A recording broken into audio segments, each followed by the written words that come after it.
Welcome back to our channel. In today's video, we will guide you on how to add your gender to your Instagram profile. It's a simple process that can help you express yourself and connect with others who share similar interests. So, let's get started. Step 1. Open the Instagram app on your Android device. Make sure you have the latest version installed for a smooth experience. Step 2. Tap on your profile picture located in the bottom right corner. This will take you to your profile page. Step 3. Now tap on the Edit Profile button. It's time to customize your profile. Step 4. Scroll down and find the gender option. Tap on it to proceed. Step 5. Select your gender from the available options. Instagram provides a range of choices to ensure inclusivity. Step 6.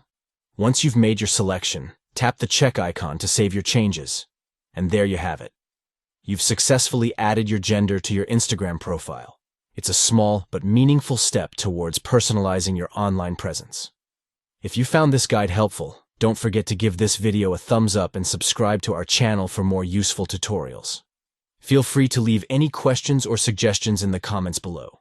Thanks for watching, and we'll see you in the next video.